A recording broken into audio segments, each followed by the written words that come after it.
많은 사람이 한 번쯤은 겪었지만 굳이 말로 꺼내지는 않는 순간이 있어요. 하루가 어수선하게 지나가고 이름 붙이기 어려운 일들로 머리가 무거워졌을 때 문득 자리에서 일어나 서랍을 열고 몇 가지 물건을 다시 놓아보거나 흐트러진 이불을 접고 책상 위를 가볍게 닦는 순간이죠. 그러다 보면 가슴 한쪽이 슬며시 가라앉는 느낌이 들어요. 마치 누군가 세상을 아주 조금 딱 맞게 다시 맞춰준 것처럼요. 삶의 큰 문제 하나 해결한 건 아닌데도 생각은 분명 전보다 가벼워져 있어요. 왜 이렇게 사소한 움직임이 개인적인 공간 안에서 이토록 깊게 작용하는 걸까요? 가만히 들여다보면 집을 정리하는 습관은 단순히 깔끔함을 좋아해서라기보다 불안정함 앞에서 인간이 본능적으로 보이는 반응에 가까워요. 바깥의 삶이 예측하기 어려워지고 변수가 늘어나고 손에 쥐고 있다는 감각이 흐려질수록 머릿속은 자연스럽게 아주 작은 영역을 찾게 되거든요. 당장 통제할 수 있는 곳, 방 하나, 집 한 켠, 혹은 서랍 하나라도 괜찮아요. 그 안에서는 기다릴 필요도 타협할 필요도 없이 곧바로 질서를 만들 수 있으니까요. 물건 하나가 제자리를 찾을 때마다 적어도 여기서는 아직 손이 닿는다는 조용한 신호가 뇌로 전달돼요. 이런 통제감은 착각이 아니라 꽤 정교한 자기보호 방식이에요. 뇌는 물리적인 혼란과 마음속의 혼란을 엄격히 구분하지 않아서 눈앞의 어지러움은 쉽게 보이지 않는 위험이나 아직 끝나지 않은 일로 해석되곤 해요. 정리를 한다는 건 그 불안을 들여다보는 창을 잠시 닫는 일에 가까워요. 그래서인지 많은 사람이 인생의 경기에 서 있을 때 이별 뒤나 상실 이후 혹은 일에서 큰 충격을 받은 다음에 유난히 청소를 하게 돼요. 그들은 물건만 정리하는 게 아니라 자기 자신과 세상 사이의 경계를 다시 그어보는 중일지도 몰라요. 반복되는 손의 움직임, 남길지 놓을지 고르는 사소한 선택, 어디에 두고 어떻게 접을지 결정하는 과정이 하나의 고른 리듬을 만들고 굳이 이름 붙이지 않아도 명상과 비슷한 상태로 이끌어요. 몸은 분주하지만 생각은 지금 이 순간에 묶여서 아직 오지 않은 장면들 사이를 헤매지 않게 되죠. 흥미로운 건 이런 편안함이 마음에서만 끝나지 않는다는 거예요. 아주 작은 일 하나를 마쳤을 뿐인데도 뇌는 그걸 하나의 완료로 받아들이고 곧바로 보상을 건네요. 그래서 이 행동은 은근히 반복되기 쉬워져요. 깨끗함에 집착해서가 아니라 혼란스러운 세상 속에서도 아직 질서를 만들 수 있다는 감각에 끌리는 거죠. 더 깊은 곳에서는 정돈된 공간이 아주 오래된 신호를 보내고 있어요. 여기는 쉬어도 되는 곳이라는 신호요. 주변이 단신해질수록 신경계는 경계를 낮출 이유를 얻고 호흡은 느려지고 몸은 더 이상 대비 태세를 유지하지 않아도 된다는 걸 알게 돼요. 그래서인지 많은 사람이 집이 정리됐을 때에야 비로소 마음이 풀린다고 말해요.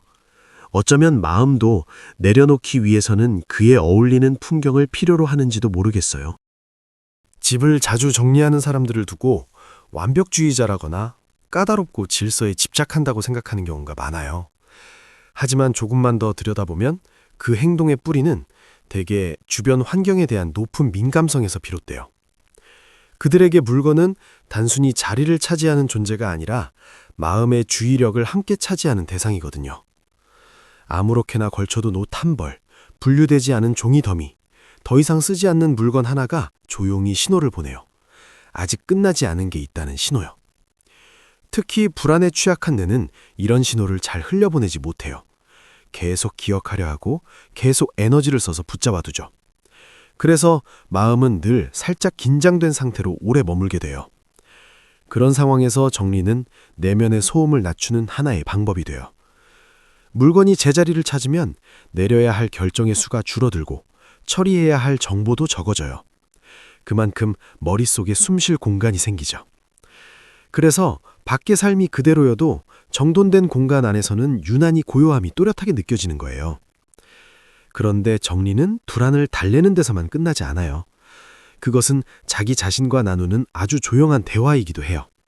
무엇을 분류하고 무엇을 남기고 무엇을 한쪽으로 밀어두는지에 따라 스스로의 가치와 지나온 경험을 어떻게 바라보는지가 드러나요. 어떤 사람은 필요하지 않아도 추억이 담긴 물건을 많이 간직해요. 예전의 자신을 잃고 싶지 않아서일지도 몰라요. 반대로 어떤 사람은 새로운 국면에 들었을 때마다 과감하게 정리해요. 더 이상 그 과거를 짊어지고 가지 않겠다는 무언의 선언처럼요. 이 과정은 생각보다 깊은 감정을 건드리기도 해요. 오래된 물건 하나를 손에 쥔다는 건 한때 자신을 만들어 온 이야기를 다시 만지는 일이니까요. 버린다는 건 단순히 물건을 놓는 게 아니라 내가 변했다는 사실을 받아들이는 일이에요. 그래서 몸은 조금만 움직였을 뿐인데도 정리 후에 유난히 마음이 지치는 사람이 많아요. 무의식적으로 자신의 삶을 훑어보고 무엇을 계속 함께할지, 무엇을 내려놓을지 선택하는 시간을 보냈기 때문이죠. 또 다른 의미에서 정리는 점점 더 침투적인 사회 속에서 개인의 경계를 확인하는 행위이기도 해요. 일과 메시지, 책임이 삶의 모든 틈으로 스며드는 시대에 집은 마지막 남은 요새가 되거든요. 공간을 정돈하는 건 말없이 전하는 메시지예요. 여기만큼은 내가 나일 수 있는 곳이고 내가 리듬과 규칙을 정하는 곳이라는 신호요. 끊임없이 적응하고 바뀌고 빠르게 반응하길 요구받는 세상에서 반복적인 정리의 동작은 드물게 안정감을 줘요. 큰 문제를 뿌리째 해결해 주진 않지만 그 문제들과 마주해도 무너지지 않을 만큼의 바닥을 조용히 만들어줘요. 잘 이야기되지 않는 또 다른 면이 있어요. 집을 정리하는 행동이 유난히 강해질 때는 많은 경우 사람이 자기 자신으로부터 조금씩 멀어졌다고 느낄 때예요. 삶의 속도가 너무 빨라지고 매일 다른 사람의 요구에 반응하며 지내다 보면 내가 여기 있다는 감각이 희미해지기 쉬워요. 그런 상태에서 물건을 손으로 만지고 자리를 옮기고 표면을 닦아내고 줄을 맞춰놓는 행위는 아주 구체적인 방식으로 다시 몸으로 돌아오는 일이 돼요. 눈앞에서 결과가 바로 보이고 처음부터 끝까지 하나의 일을 해냈다는 걸 분명히 알 수 있죠. 알림도 평가도 없이요. 이 끝냈다는 감각은 묘하게 회복적이에요. 현실 세계에서 무언가를 시작하고 마무리할 수 있는 능력이 아직 내 안에 있다는 아주 기본적인 믿음을 되살려주거든요. 많은 사람이 눈치채지 못하지만 오래 지속되는 정신적 피로는 일의 양 때문이 아니라 제대로 끝난 일이 너무 적어서 생기는 경우가 많아요. 그런 맥락에서 작은 공간 하나를 정리해내는 일은 스스로에 대한 감각에 생긴 아주 미세한 찢어짐을 한 땀 꿰매는 것과도 닮아 있어요. 하지만 바로 여기서 정리라는 습관의 양면성이 드러나기도 해요. 정리가 자연스러운 선택이 아니라 꼭 해야만 하는 필요로 바뀌는 순간 그 뒤에는 더 깊은 두려움이 숨어 있을 수 있어요. 통제력을 잃을까봐, 혼란이 밀려올까봐, 아직 이름 붙이지 못한 감정들과 마주칠까봐요. 어떤 사람들은 편안해지기 위해서가 아니라 가만히 앉아 자신의 생각과 함께 있는 시간을 피하기 위해 집을 치우기도 해요. 공간이 깔끔해질수록 더 큰 질문들을 미뤄둘 이유도 늘어나죠. 그렇다고 이 행동이 나쁘다는 뜻은 아니에요. 다만 어떤 자기 돌봄도 스스로를 돌아보지 않으면 회피의 방식이 될 수 있다는 점을 조용히 상기시켜 줄 뿐이에요. 깨끗한 방 하나가 자기 이해를 대신해 줄 순 없지만 그 대화를 조금 더 안전하게 시작할 수 있는 조건은 만들어 줄 수 있어요. 사회적인 시선에서 보면 정돈됨을 지나치게 찬양하는 분위기 역시 부담이 되기도 해요. 보기 좋은 공간, 깔끔한 집은 균형 잡힌 삶의 증거처럼 여겨지고 어수선함은 게으름이나 무질서로 쉽게 낙인 찍히죠. 이런 인식은 많은 사람에게 자기 상태를 부끄러워하게 만들고 나는 괜찮다는 걸 증명하기 위한 가면으로 정리를 사용하게 하기도 해요. 하지만 실제로는 정리에 대한 강한 욕구가 나타날 때가 바로 내면이 가장 많이 흔들리고 있을 때인 경우가 많아요. 그걸 이해하게 되면 이 행동을 자신과 타인을 향한 연민의 눈으로 볼 수 있게 돼요. 누군가가 왜 그렇게 질서에 집착하는지를 묻기보다 어쩌면 더 어울리는 질문은 이것일지도 몰라요. 너무 많은 것이 변하고 있는 시기에 그 사람은 무엇을 붙잡아 두려 하고 있을까? 그렇게 바라보면 정리는 더 이상 사소한 습관이 아니라 사람이 자신이 가진 방식으로 내적 온전함을 지키려 애쓰고 있다는 하나의 신호로 보이게 돼요. 집 정리를 조금 더 넓은 틀에서 바라보면 그것이 단순한 개인의 습관이 아니라 과잉의 시대에 대한 반응처럼 보이기 시작해요. 우리는 너무 많은 선택지, 너무 많은 물건, 너무 많은 정보 사이에서 살고 있고 그 모든 것이 각자의 몫으로 주의를 요구하죠. 그러다 보니 집은 물건뿐 아니라 아직 내려지지 않은 결정들까지 쌓여가는 공간이 되기 쉬워요. 사두었지만 쓰지 않은 것, 아까워서 남겨둔 것, 버리자니 마음이 걸리는 것들요. 이런 상황에서의 정리는 우선순위를 다시 세우려는 시도에 가까워요. 어떤 물건이 여기에 남을 자격이 있는지 결정하는 과정에서 우리는 필요와 욕망을 구분하는 연습을 하게 되고 진짜 가치와 더 씌워진 가치를 가려내게 돼요. 이 감각은 자연스럽게 삶 전반의 선택에도 영향을 미쳐요. 의식적으로 공간을 정리하는 사람들은 대개 마음의 과부하에도 민감하고 더 얹기보다는 덜어내는 쪽을 배워가죠.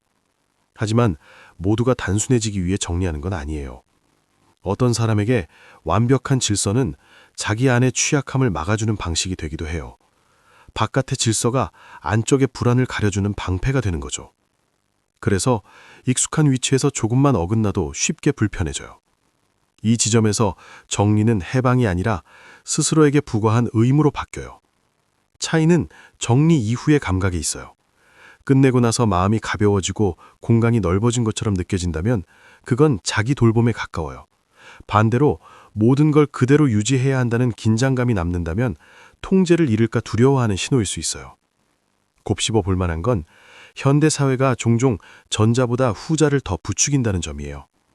완벽하게 정돈된 공간들이 말없이 성공의 기준처럼 유통되면서 사람들은 질서와 자기 가치를 혼동하기 쉬워져요.